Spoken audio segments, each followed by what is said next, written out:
Good morning to all of you. Shreshth Science Classes में आप सभी का स्वागत है। सेकेंड टर्म क्रैश कोर्स के अंतर्गत क्लास 7 का जो अब नया चैप्टर स्टार्ट जो होने जा रहा है वो है रिप्रोडक्शन इन प्लांट्स। चैप्टर 11 है, क्लास स्टैंडर्ड 7 का ये चैप्टर है। Chapter 11 reproduction in plant. बच्चों, सबसे पहले इस केस में आपको क्या देखना है? हम बात किसकी कर रहे हैं? रिप्रोडक्शन की कर रहे हैं। रिप्रोडक्शन का मतलब क्या होता है? इन प्लांट्स की बात करेंगे। स्पेशली हम लोग इस चैप्टर में क्या डिस्कस करेंगे? Reproduction in plants. तो रिप्रोडक्शन का मतलब क्या है, इसको देखिए। अपने जैसों का निर्माण करना। देखिए, इस ब्रह्मांड में या यूनिवर्स बोलो या इस अर्थ में कोई भी स्पीसीज ये नहीं चाहती कि वो नष्ट हो जाए। तो क्या करेगी?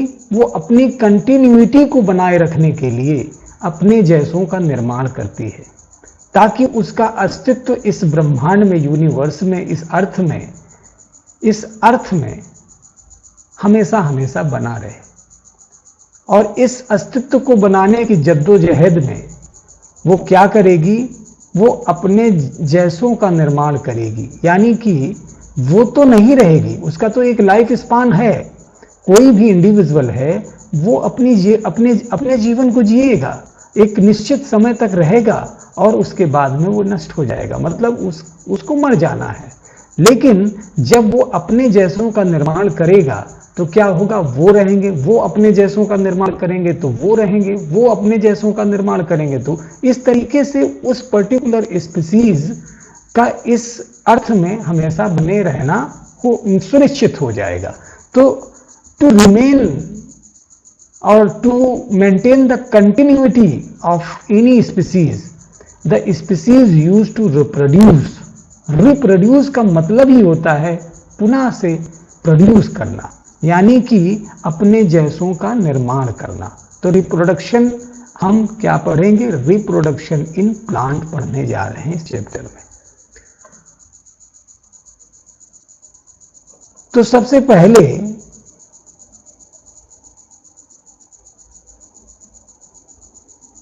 चैनल को सब्सक्राइब करना है, शेयर करना है और वीडियो को लाइक करना है। शेयर पे ज़्यादा ध्यान देना है। शेयर जरूर कीजिए ताकि ज़्यादा से ज़्यादा लोग इसका बेनिफिट उठा पाएँ, ज़्यादा से ज़्यादा लोगों तक शिक्षा का प्रसार हो सके, ज़्यादा से ज़्यादा जो डिवोटेड और सीरियस बच्चे हैं उनको बेनिफिट मिल सके। ओके, तो reproduction is the production of new individual from their parents. Parents में कौन कौन होंगे भैया? पेरेंट्स में एक तो मेल और दूसरा फीमेल। मेल और फीमेल, फादर एंड मदर, यही पेरेंट्स हैं। फादर और मदर, फादर और मदर। फादर और मदर के बीच में क्रॉस होगा और ये न्यू इंडिविजुअल का निर्माण होगा। न्यू इंडिविजुअल, ठीक है? ओके, अभी आप इसको डिटेल में पढ़ेंगे क्लास 8 में।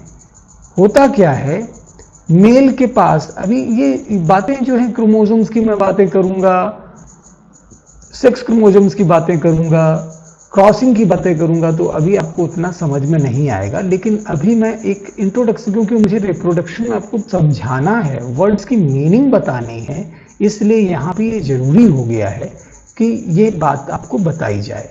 क्या है? फादर के जो सेक्स क्रोमोसोम्स होते हैं वो क्या होते हैं? एक्स और वाई होते हैं। मदर में जो सेक्स क्रोमोसोम्स होते हैं वो एक्स और एक्स ही होते हैं।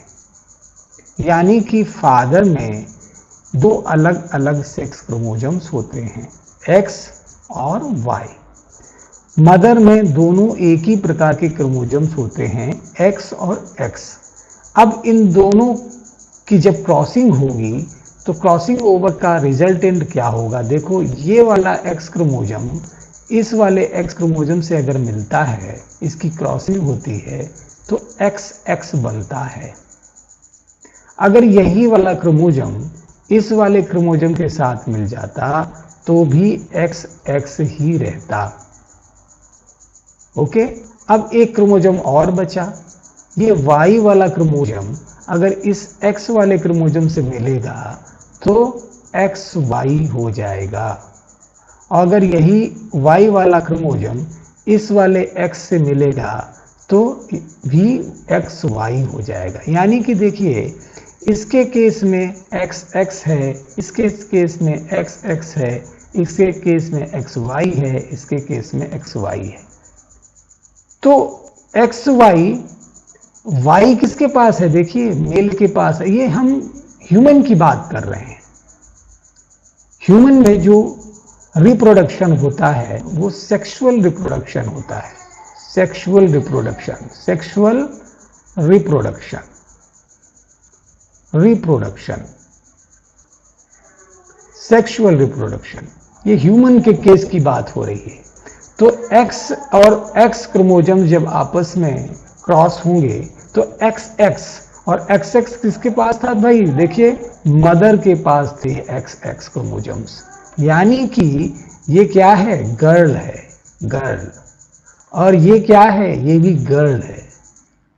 और ये क्या है दोनों? ये देखिए, फादर के पास एक्स वाई क्रोमोसोम्स हैं, यानी कि ये दोनों बॉय हैं।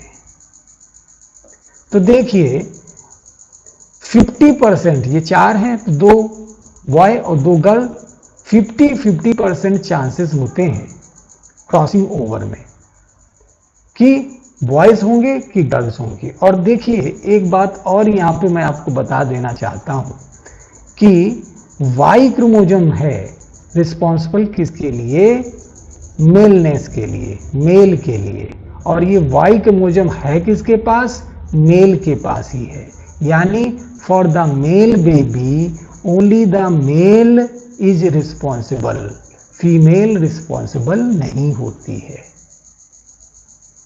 ठीक है, किसी लड़के के लिए लड़का का होना या लड़की का होना मेल के ऊपर डिपेंडेंट है, ना कि फीमेल के ऊपर। क्योंकि फीमेल के पास तो भाई एक्स एक्स क्रोमोसोम्स ही हैं, मेल के पास क्या है? एक्स और वाई दोनों क्रोमोसोम है, और वाई क्रोमोसोम ही मेलनेस के लिए रिस्पॉन्सिबल है। ओके, तो ये बात तो हो गई सेक्सुअल रिप्रोडक्शन इन ह्यूमंस की। हम बात क्या कर रहे हैं? हम बात कर रहे हैं रिप्रोडक्शन इन प्लांट्स की। तो देखिए, रिप्रोडक्शन का मतलब होता है नए का प्रोड्यूस करना, नए का प्रोडक्शन करना। किसके द्वारा? उनके पेरेंट्स के द्वारा, पेरेंट्स के द्वारा, मदर और फादर के द्वारा अपने बच्चों का निर्माण करना ही रिप्रोडक्शन कहलाता है। तो प्लांट के केस में देखिए, दोनों प्रकार से रिप्रोडक्शन संभव है, दोनों प्रकार से रिप्रोडक्शन संभव है। एक तो सेक्सुअल रिप्रोडक्शन भी संभव है और एसेक्सुअल रिप्रोडक्शन संभव है। यानी कि दो प्रकार का रिप्रोडक्शन होता है। तो देखिए, यहां पे हम आपको आगे की तरफ लेके जाते हैं। रिप्रोडक्शन दो प्रकार का होता है। एक तो sexual reproduction, asexual reproduction, asexual reproduction, और दूसरा सेक्सुअल रिप्रोडक्शन, सेक्सुअल रिप्रोडक्शन। देखिए, सेक्सुअल रिप्रोडक्शन में मेल और फीमेल का होना जरूरी है, मेल प्लस फीमेल का होना जरूरी है। क्योंकि सेक्स क्रोमोसोम्स से होगा।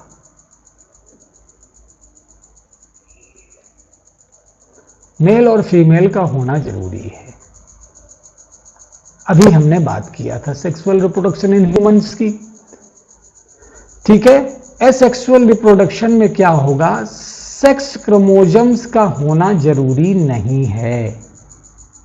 सेक्स क्रोमोसोम्स का होना जरूरी नहीं। सेक्स क्रोमोसोम्स के अदर देन जो बॉडी के दूसरे पार्ट्स हैं उनकी मदद से अगर रिप्रोडक्शन हो रहा है तो इस प्रकार का रिप्रोडक्शन क्या कहलाएगा, सेक्सुअल रिप्रोडक्शन कहलाएगा। ओके, बात समझ में आ रही है। मतलब सेक्स क्रोमोसोम्स उसमें इन्वॉल्व नहीं है। बॉडी के कोई भी पार्ट्स, बॉडी के अदर पार्ट्स, इनको वेजिटेटिव पार्ट्स कहते हैं, जैसे कि लीव्स, जैसे कि स्टेम, जैसे कि रूट्स। बॉडी का कोई भी अदर पार्ट्स अगर उस अदर पार्ट से न्यू इंडिविजुअल का निर्माण होना संभव हो जाए या हो रहा है तो इस प्रकार का रिप्रोडक्शन वेजिटेटिव रिप्रोडक्शन कहलाएगा। और वेजिटेटिव रिप्रोडक्शन कैसा रिप्रोडक्शन है, ये एसेक्सुअल रिप्रोडक्शन होता है। समझ में आ रही है बात। हाँ, तो वेजिटेटिव रिप्रोडक्शन क्यों, क्योंकि वो वेजिटेटिव पार्ट्स के थ्रू हो रहा है। वेजिटेटिव पार्ट्स क्या है, वेजिटेटिव पार्ट्स है लीव्स, वेजिटेटिव पार्ट्स है क्या, स्टेम, वेजिटेटिव पार्ट्स है रूट्स। तो रूट, लीफ, स्टेम, इनसे अगर कहीं भी रिप्रोडक्शन, न्यू इंडिविजुअल का निर्माण हो रहा है तो इसका मतलब है वो किस प्रकार का रिप्रोडक्शन है, वेजिटेटिव रिप्रोडक्शन है। फर्दर वेजिटेटिव रिप्रोडक्शन के बाद बडिंग के थ्रू, फ्रेगमेंटेशन के थ्रू और या फिर बाइनरी फ्यूजन के थ्रू, है ना, इस प्रकार से जो रिप्रोडक्शन होगा उसको हम एसेक्सुअल रिप्रोडक्शन कहेंगे। मतलब उसमें सेक्स क्रोमोसोम्स इन्वॉल्व नहीं होंगे, सेक्सुअली नहीं हो रहा होगा, ठीक। लेकिन प्लांट के केस में दोनों तरीके से रिप्रोडक्शन होता है, sexually as well as asexually. Okay, तो आगे चलते हैं।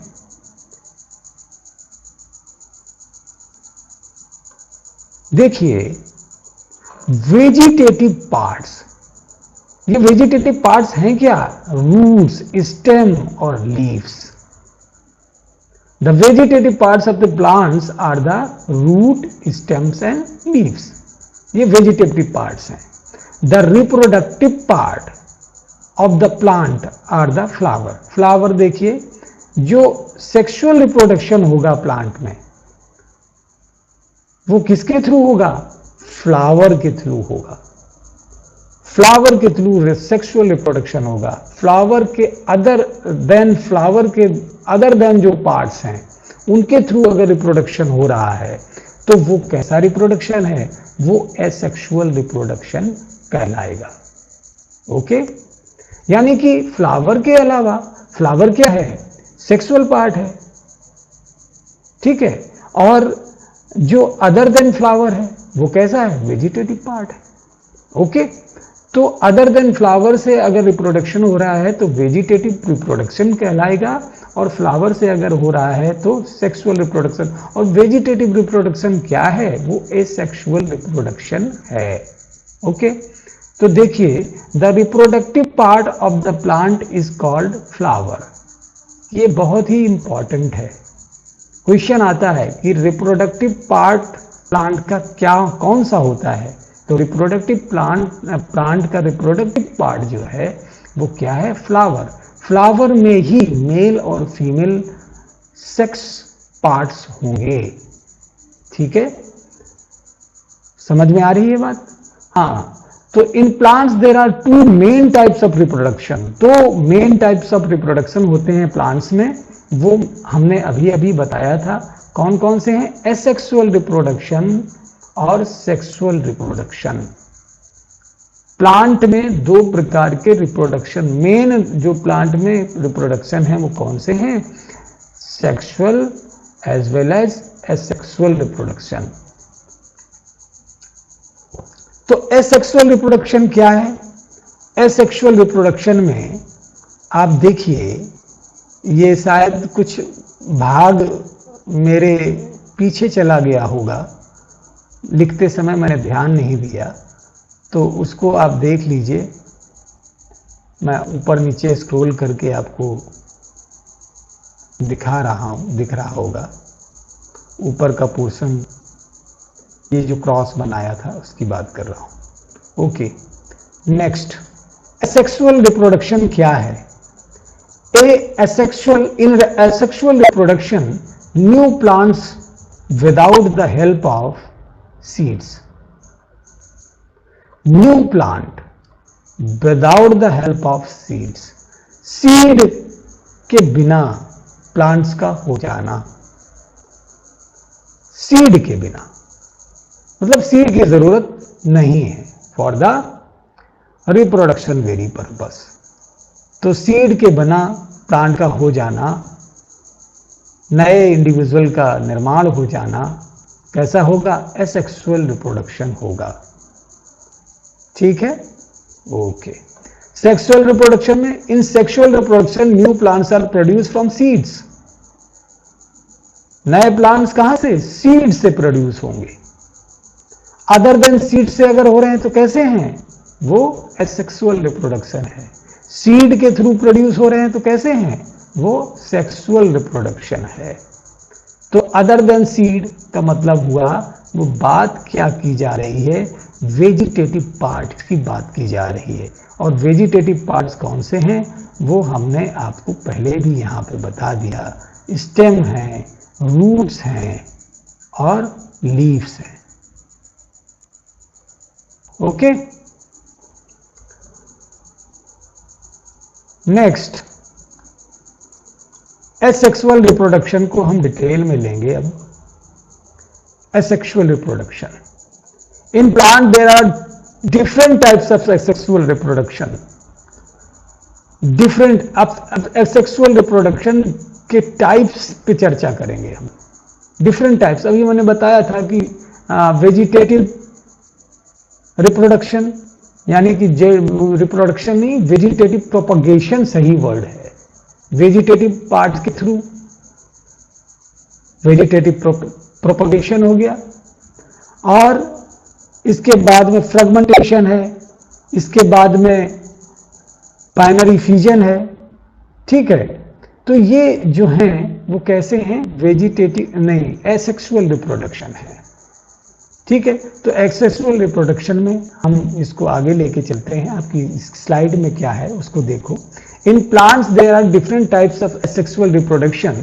दे are vegetative propagation, budding, fragmentation, spore formation. तो देखिए, vegetative propagation, vegetative propagation, propagation पहली बात। दूसरी बात, बडिंग, बड का फॉर्मेशन होगा और नए इंडिविजुअल का निर्माण होगा। फ्रेगमेंटेशन, छोटे छोटे खंडों में विभाजित हो जाना, जैसे कि स्पाइरोगायरा। अभी हम इसकी एग्जाम्पल की बात भी करेंगे, इसको समझेंगे। तो अभी ये सब बातें आपके सामने आएंगी। Spore formation, spore formation, spore formation. तो वेजिटेटिव प्रोपगेशन क्या है? वेजिटेटिव प्रोपगेशन में क्या होना है उसको देखिए। In this method new plants are produce from the vegetative parts like the root, stem and leaves. यही सब बातें हमने बताई थी अभी कि वेजिटेटिव प्रोपगेशन में क्या होगा। वेजिटेटिव पार्ट्स के थ्रू नए प्लांट का निर्माण होगा, न्यू प्लांट का निर्माण होगा। तो वेजिटेटिव पार्ट्स कौन कौन से हैं? रूट है, स्टेम है और लीव्स हैं। ठीक है, फॉर एग्जाम्पल के तौर पे देखते हैं क्या क्या आता है। If the stem cutting of a rose plant, rose गुलाब की कटिंग ले लें और उनको सॉइल के अंदर गाड़ दें, डिप कर दें, तो सॉइल के अंदर जब आप ग्रो कर देंगे उसको, तो क्या होगा, नए प्लांट का निर्माण हो जाएगा। उसी जो कटिंग है, कटिंग में बड्स बनेंगी, बड होंगी, इंटरनोड्स वगैरह होंगे, नोड्स, और वही बड और नोड्स के थ्रू क्या होगा, न्यू प्लांट का निर्माण हो जाएगा। ठीक है, तो if the stem cutting of rose plant और money plant is planted in the soil, we can get a new plant. अब ये रोज प्लांट की स्टेम है, इस प्रकार से ये इंटरनोड्स हैं, ये नोड्स हैं, इस तरीके के नोड्स निकले होते हैं, और एक नोड और दूसरे नोड के बीच में ये जो बीच इतना लंबा जो स्पेस है, और इसको हम क्या कहेंगे, इंटरनोड कहेंगे, इंटरनोड। और ये क्या है, नोड है। ठीक है, तो जब हम यहां से कट कर दें इतना पोर्शन और इसको सॉइल में डाल दें, तो क्या होगा, यहीं से स्प्राउटिंग, इसकी न्यू प्लांट का निर्माण हो जाएगा, नया प्लांट यहीं से ग्रो करना शुरू कर जाएगा। ओके, नेक्स्ट जो है पोटैटो। देखिए, potato has small buds. Potato में बड्स होती हैं। अगर आप पोटैटो लीजिए और उसको आप कुछ दिन के लिए छोड़ दीजिए ऐसे, तो उसमें बड्स बनना शुरू हो जाती हैं। पोटैटो की आईज होती हैं, इस तरीके से डार्क स्ट्रक्चर्स आपको पोटैटो में नजर आएंगे बीच बीच में। ये जो है पोटैटो की क्या हैं, आईज हैं, इनको आईज बोलते हैं। और इन्हीं आई के थ्रू नए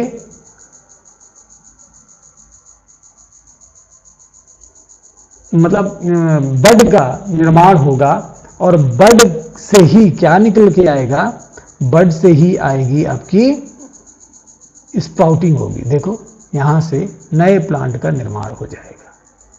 इसी तरीके से यहां से नए प्लांट का निर्माण हो जाएगा, नए प्लांट का निर्माण होगा। तो जितनी भी बड आईज हैं वहां से बड बन जाएंगी। उनको अगर ऐसे स्लाइस काट दिए जाएं पोटैटो के, और जिसमें आई हो, और उसको सॉइल में डाल दिया जाए, तो नए प्लांट का निर्माण हो जाएगा, मतलब नए प्लांट ग्रो कर जाएंगे, न्यू प्लांट बन जाएगा। ओके, जिंजर के केस में, if a part of the ginger is planted in the soil, we can get a new plant.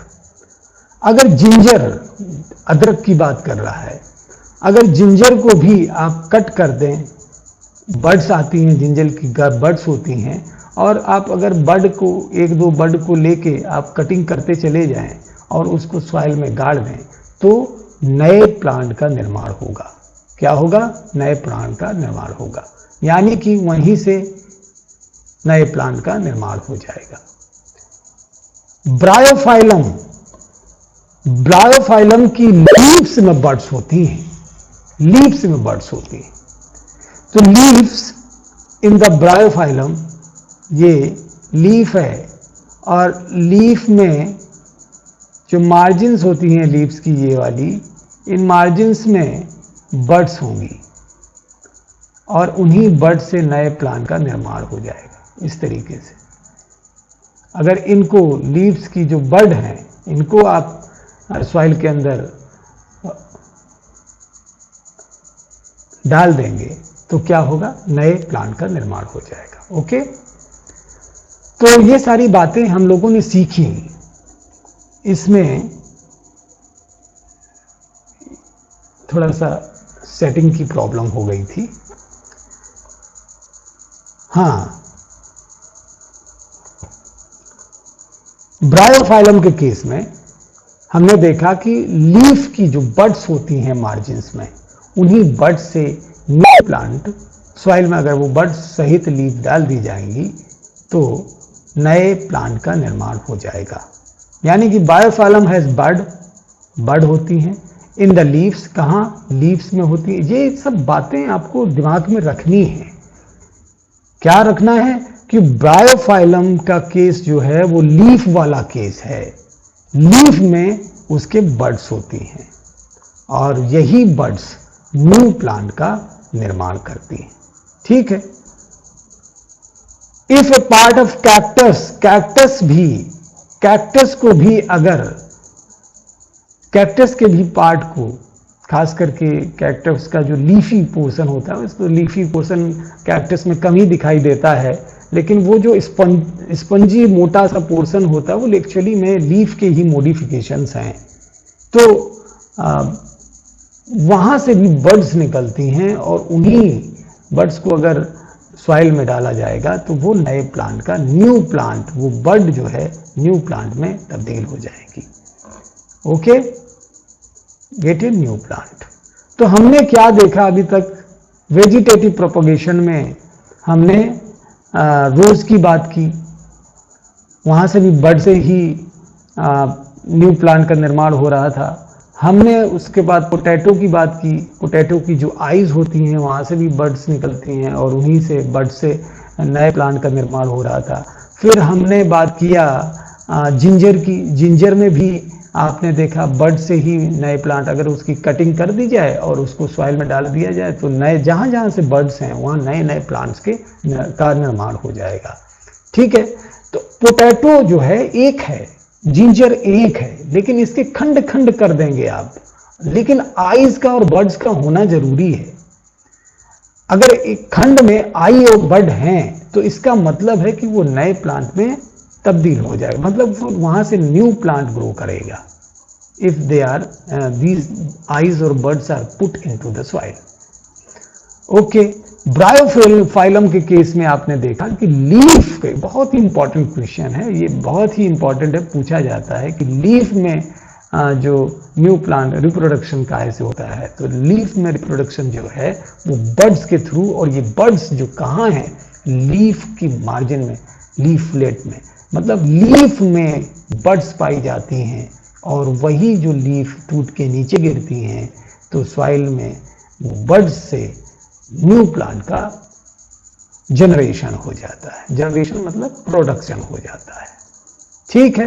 Cactus plant में भी लीफ के थ्रू ही, लीफ में जो बड्स होती हैं और उन्हीं बड्स से न्यू प्लांट का निर्माण होता है। तो आज हमने वेजिटेटिव प्रोपगेशन के बारे में अध्ययन किया, यानी कि समझा इसको। We have discussed about the rose. Rose की कटिंग देखिए, ये रोज की कटिंग है, स्टेम कटिंग ऑफ रोज। इस तरीके से कट कर देते हैं और उसको सॉइल में रख देते हैं तो नया प्लांट बन जाता है। लीफ निकल जाएंगी, नीचे रूट्स निकल जाएंगी। मनी प्लांट में भी, मनी प्लांट की भी कटिंग अगर आप मनी किसी भी मिट्टी में रख देंगे तो मनी प्लांट से भी नया प्लांट बन जाता है। ओके। पोटैटो का केस देखिए, स्प्राउटिंग हो गई आइस के थ्रू। ये जितनी भी हैं यहाँ से ये बड निकली हैं, ये आइस थी एक्चुअली में, आइस। ये देखिए, ये वाला पोर्शन देखो आई दिखा रहा है पोटैटो का, ये वाला पोर्शन देखिए आई दिखा रहा है पोटैटो का। ये आई, यहीं से बड निकलेंगी, ये बड है, ये जितनी भी हैं ये सब बड हैं, ये भी बड है और ये भी बड है। यहीं से नए प्लांट का निर्माण होगा। ठीक है। तो ये पोटैटो का केस हो गया। पोटैटो में बर्ड्स के थ्रू, और ये कहां से बर्ड्स आएंगी? आइज के थ्रू आएंगी, eyes. Okay.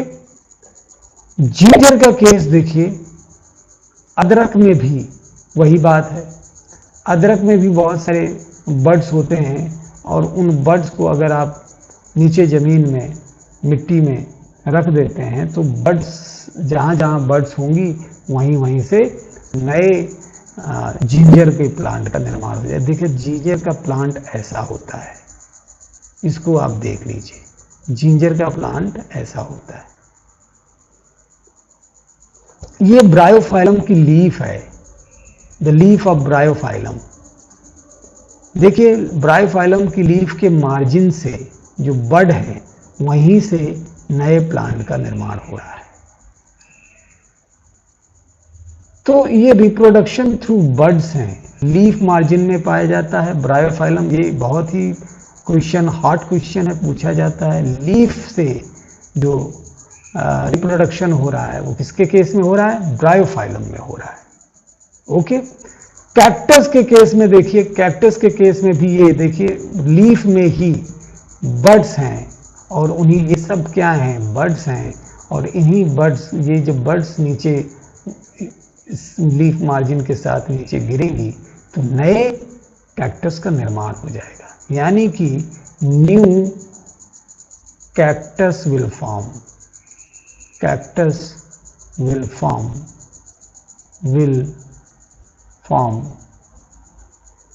from birds present in leaves। तो देखिए इन सब में, किसी में लीफ में, इस दोनों केस में, कैक्टस और ब्रायोफाइलम के केस में, दोनों में, लीफ में आपने देखा जिंजर और पोटैटो दोनों के केस में स्टेम में, और आपने देखा ये मनी प्लांट और रोज, मनी प्लांट रोज, ये दोनों के स्टेम की कटिंग के थ्रू। तो ये क्या है? ये स्टेम, रूट, लीव्स, ये सब वेजिटेटिव पार्ट्स हैं। तो रिप्रोडक्शन यहाँ पे किसके थ्रू हो रहा है? वेजिटेटिव पार्ट्स के थ्रू हो रहा है। और इस प्रकार का रिप्रोडक्शन, जिसमें इस प्रकार का प्रोडक्शन ऑफ न्यू इंडिविजुअल, ठीक है, जिसमें वेजिटेटिव पार्ट्स के थ्रू होता है, उस प्रकार के उस रिप्रोडक्शन को या उस production of a new individual को क्या कहेंगे? वेजिटेटिव प्रोपगेशन कहेंगे। तो आज हम लोगों ने जो डिस्कस किया एसेक्सुअल रिप्रोडक्शन के अंतर्गत वेजिटेटिव प्रोपगेशन की बातें की हैं। Vegetative propagation, vegetative propagation, propagation. कल हम लोग इसी एसेक्सुअल रिप्रोडक्शन के नेक्स्ट टॉपिक की चर्चा करेंगे। तो आज के लिए इतना काफ़ी है। आप सभी का दिन मंगलमय हो। श्रेष्ठ साइंस क्लासेस से जुड़े रहने के लिए आप सभी का धन्यवाद। चैनल को सब्सक्राइब कीजिए, वीडियो को लाइक कीजिए और शेयर कीजिए। ज़्यादातर ध्यान आपका शेयर में रहना चाहिए ताकि ज़्यादा से ज़्यादा लोगों तक आपकी, हमारी बातें पहुंच सकें। ओके, धन्यवाद।